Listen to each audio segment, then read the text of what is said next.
Yippee, we're live. Yay! Hi, replay viewers. We welcome you here. I'm so glad you're coming back and watching this. Hello, everyone. So fun to be here. We had a big week in love. Yes, we did. Yes. Do you want to reveal the symbol? The reveal? Boom.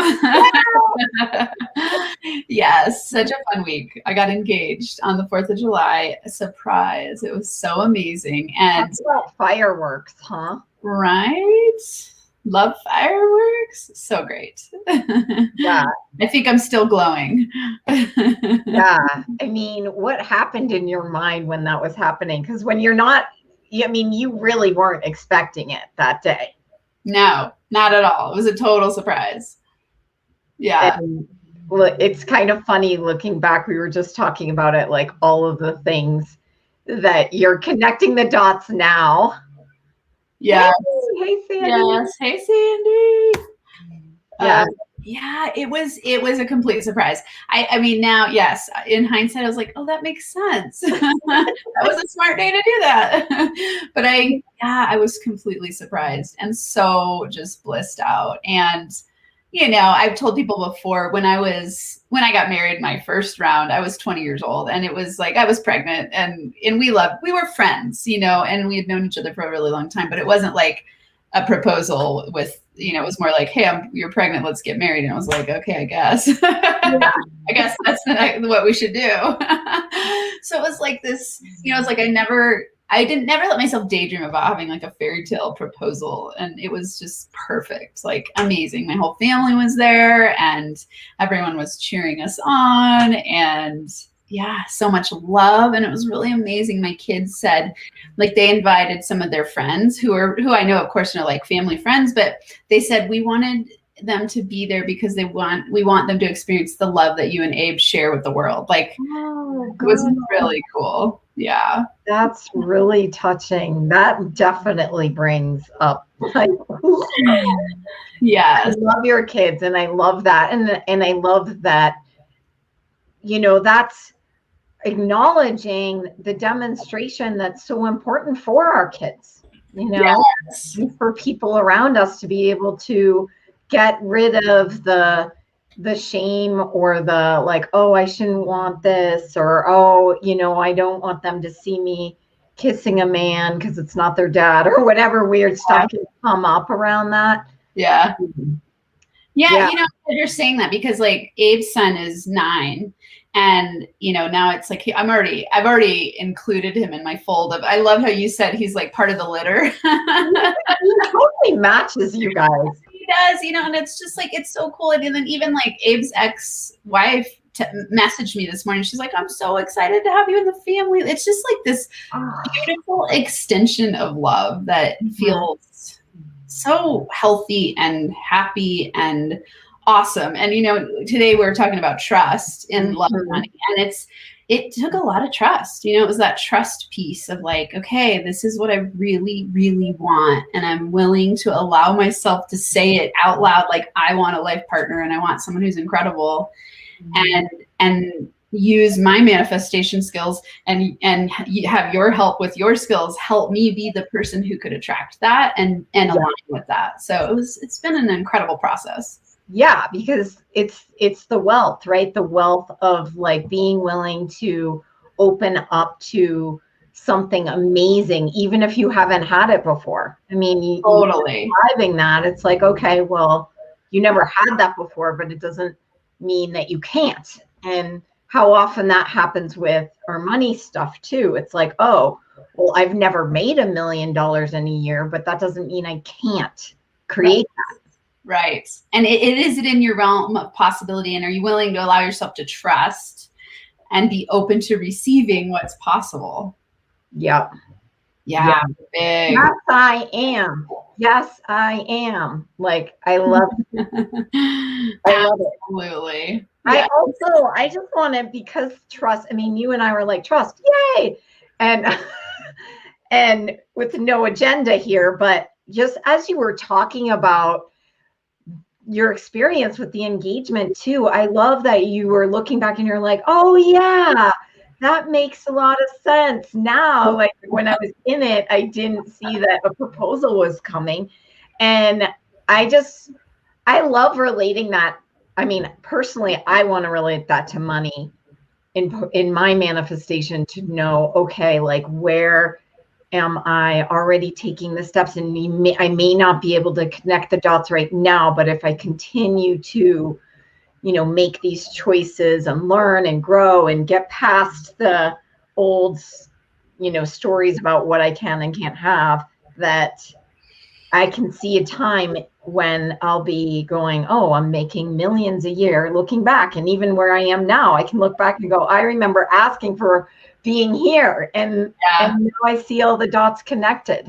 Yes. Yes.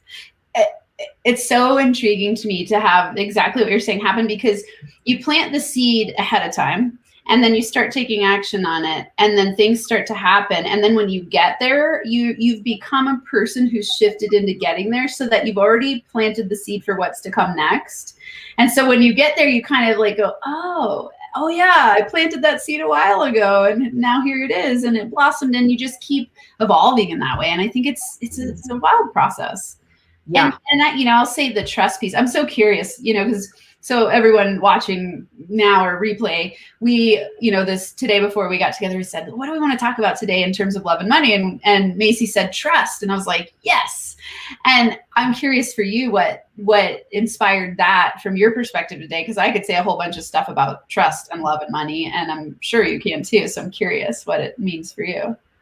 Yeah, well, it's been in the Super Love community. We're doing a trust challenge anyway. So it's really been on my mind as a regular practice to kind of look at stuff. And, the thing that was coming up today so strongly was really this idea about what, and I'm going to put it in perspective of my money creations, because that's how I feel related to you.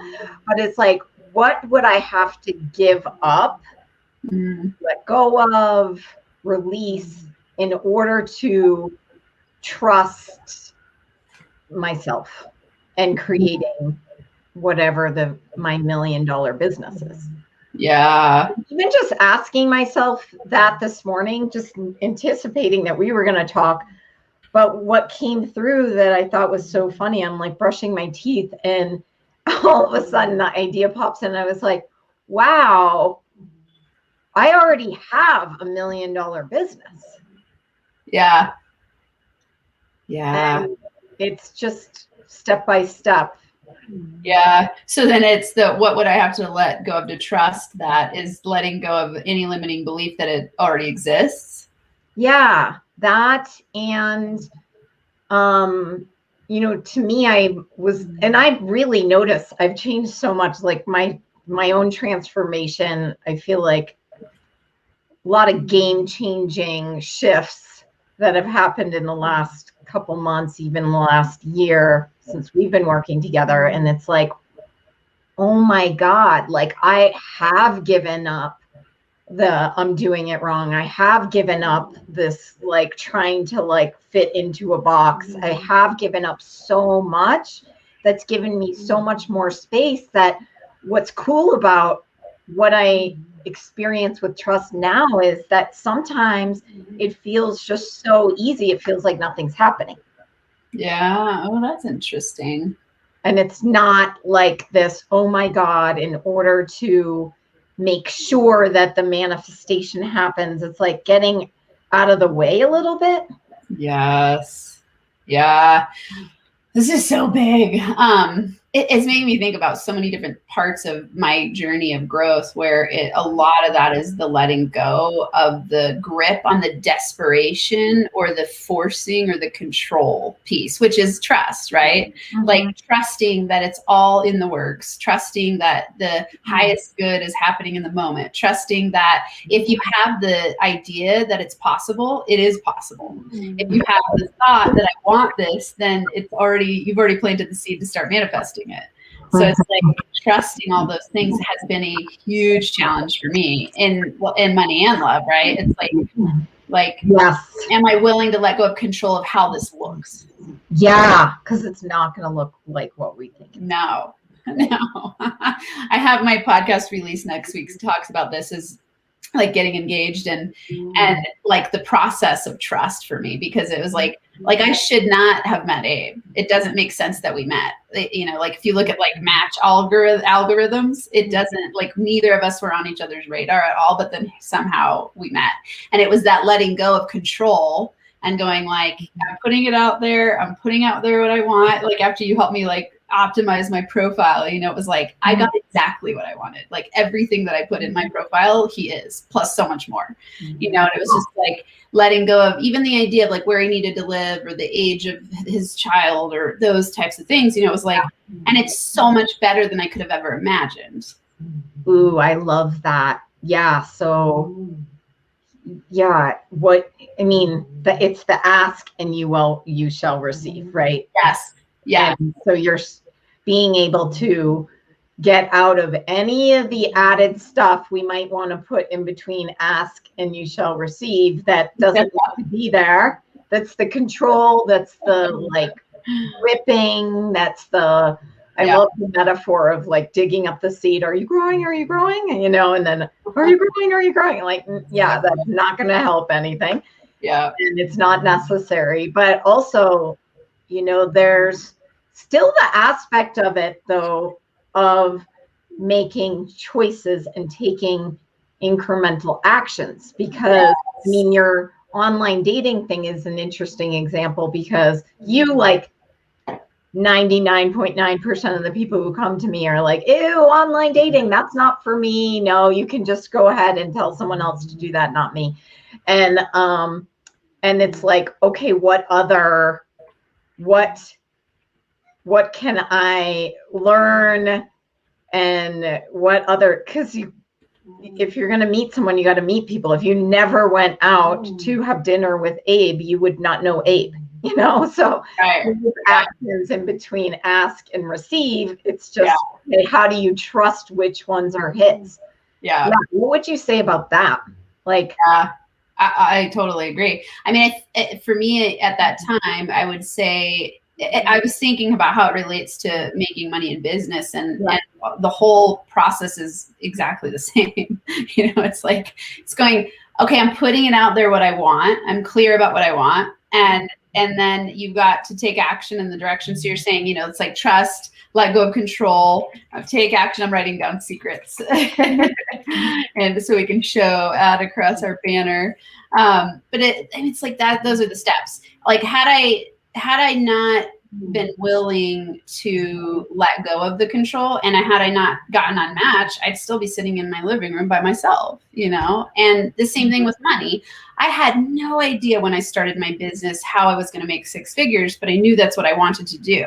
You know, I was like, okay, this is scary. I mean, at the time I was on food. Well, when I very first started my business, like I started the idea and planting the seeds, I was on food stamps. Then when I went into my first full-time year, I was not anymore on food stamps, but I was like really quickly moving from a couple $1,000s a month of income. And I thought, if I could just make $2,500 in my business, that would be awesome. Like $2,500 a month. And then I started really rapidly doing that.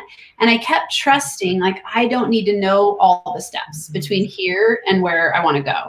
I just need to keep that's a biggie.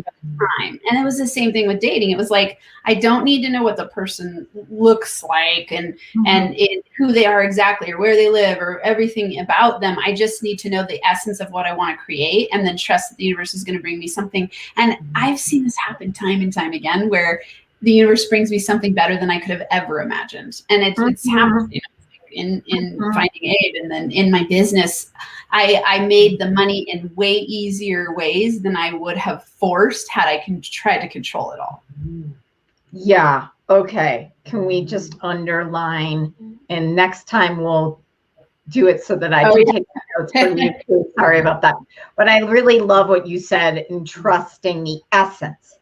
I mean, trusting the essence, to me, you know, as soon as you said that, what I knew is that is the secret to like moving in that direction. It's like, what are those things that have that essence? Like, what are those choices that have that essence? And sometimes you'll choose something and then see, oh, it doesn't have that essence. And who cares? You make another choice. Like, it's just like discovering that. And have you noticed that in your business development and growth? Oh yeah, that's the hint.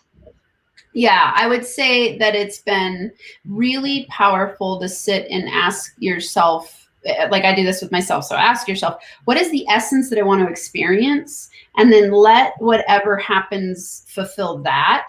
And I can think of so many examples of this where it's happened in decisions I've made in my life, in my business, in love and money, where I go, okay, wait, go back and go, let's say you go, I want $1 million business. Why do you want $1 million business?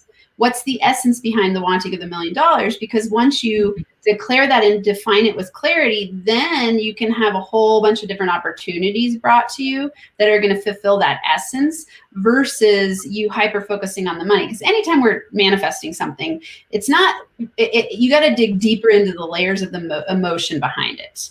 And then simultaneously detach, which is the trust piece. You can't be in this needy space. And we could look at this in relationship. If I had gone on a date with Abe and date one, I had just been like needy and desperate, he probably wouldn't have asked me out for another date, right? Similarly with money, when let's say you're chasing a client and you feel desperate and needy, whether you're saying it or not, they can feel it. And so if you're putting that energy out there, then you are pushing away opportunities because you have desperation and need and not trust. And you're not trusting the essence of it. You're not trusting what you want with it. Whereas if you come into, let's say, a client consult and you go, you're coming in with the essence of, behind it going like, why would I want $1 million business? Because I want to make a huge impact in the world and I want to transform a ton of people's lives. So if you're going into the call from that direction and you go, I'm going to sit in the space before I make the call, I'm going to go, what can I bring to the table to help this person transform? And you help them have a mini breakthrough in that session, they're going to want to work with you. And then there's no desperation, there's no fear, there's no doubt, there's no uncertainty, there's just connection. There's just you showing up authentically in the essence of what you want to create. And then the money just comes, the love comes, and it gets easier. Yeah, because you're already in it, because you're already in that. And, that's one of the reasons why I coined the phrase play into love, because how many people are actually asking for a miserable relationship, except they're bringing this energy of like misery and hard, and I don't want to do the date thing or blah, blah, blah, in the journey. And it's like, okay, well, what's going to be super fun? How can you play into love right now? I mean, I noticed that so much in my journey to love, how like some of the choices I made that I know contributed, or it feels like they contributed, are like the volunteer work I was doing, engaging in communities of people that make me laugh a lot. So it was like I was getting in this like relationship, playful energy, and I was also like taking care of myself, like the self-care that I want, like the kindness in a relationship. So I love that essence. And the essence I notice in my business, the more that I am trusting that me seeing people and seeing their heart and being in that kind of love relationship, even in the initial conversations, the right people will choose to work with me. And it's been feeling so incredible like that, because it's just so much more fun when you're feeling pressure to follow. And I think anyone out there who's creating a business and listening to this, it's like, this, you're going to get structures and tools and ideas, and you still have to be willing to make a choice for you and what actually aligns with the essence of your ultimate, impact, I will say. Because I love how you said that. It's like, it's not the $1 million in the bank. It's like what the $1 million in the bank can create on the planet, and how you can become something. I mean, that's how I see it. I mean, I don't think anyone who's an entrepreneur or a change maker, like we've chosen to be is not thinking about the planet and people's well-being overall. Yeah, absolutely. Yeah.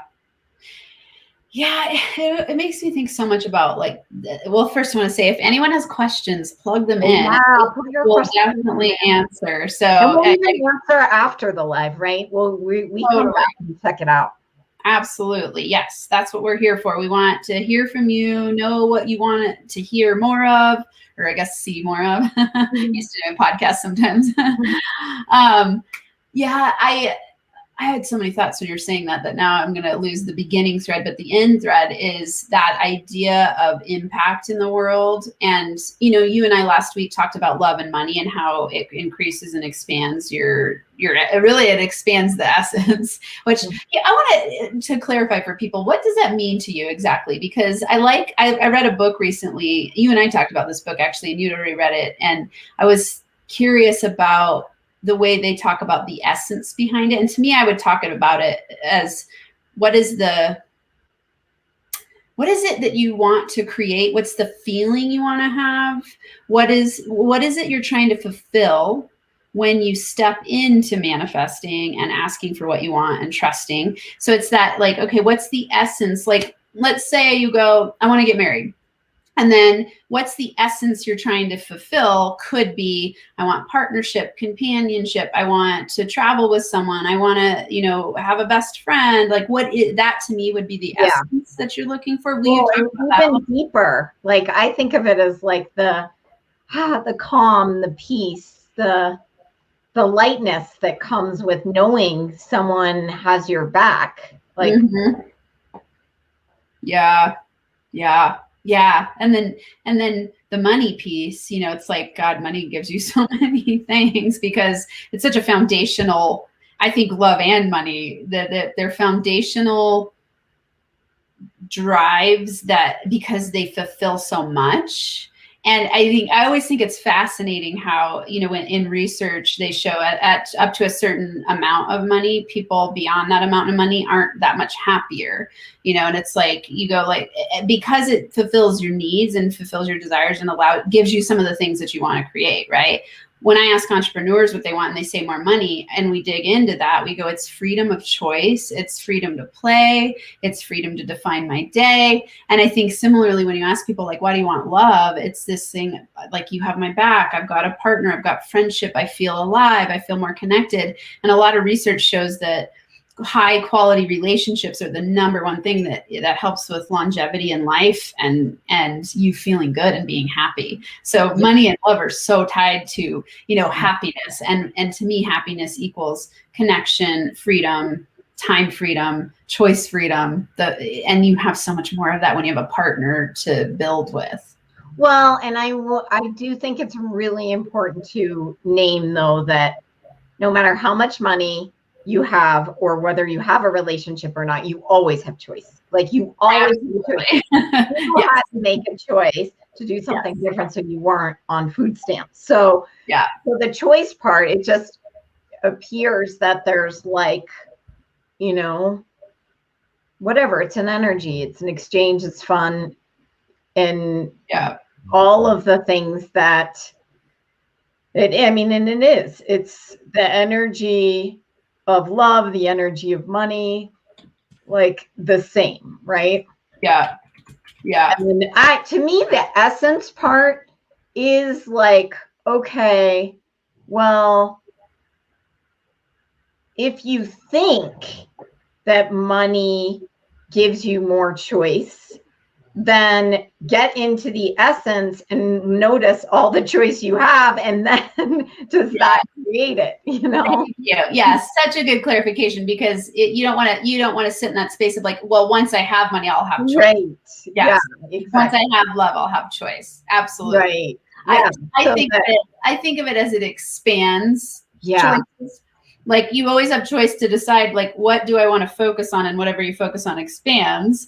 And then you go like, oh, I'm going to focus on expanding my love, which is fascinating because, when I came to work with you at the beginning, it was like, that's what I was focused on. I was like, oh, I want to expand my heart. Like I want to expand in love with everyone in my life. It wasn't even just love.